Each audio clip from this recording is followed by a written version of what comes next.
Hello and welcome to this video where I analyse Act 4, Scene 3 of William Shakespeare's Macbeth, part of an ongoing series, so do look at the channel and subscribe for more videos and pick up the ebook, the link is in the description.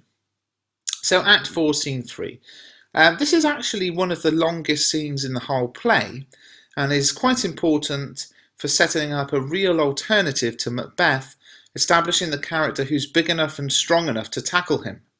The discussion that Macduff and Malcolm have here is very long, but it serves a number of purposes. Again, deception is the name of the game. Malcolm, in contrast to his father, is showing immense caution and testing Macduff to see if he can really trust him. This contrast is important, as even Malcolm says, to show an unfelt sorrow is an office which the false man does easy. So what does that quotation mean? Before we think about what that quotation means, take a look at the picture on the screen. When I googled the quote, this picture came up. Answers in the comments section as to why it's relevant. So what's being said here is that false men find it easy to lie. And this is interesting in the case of Macbeth because, as we can remember at the beginning, he didn't find it easy to lie at all. His wife, Lady Macbeth, chided him for showing his feelings on his face as a book. Over time, however, and with the benefit of practice, Macbeth becomes astute at saying one thing but meaning something completely different.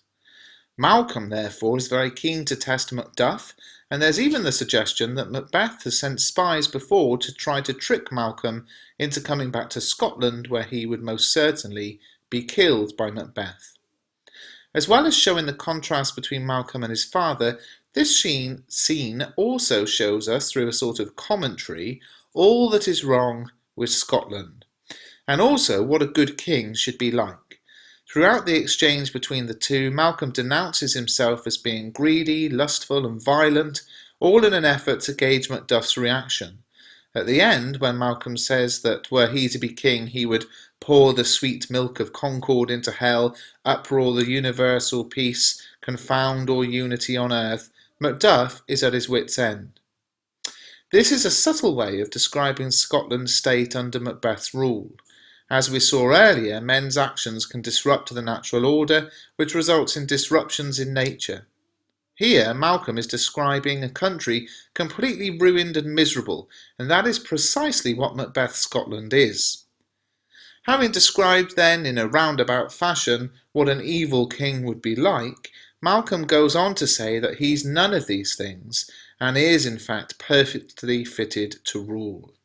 He describes now what a good king should be like, and it's notable that he talks about the English king, Edward the Confessor.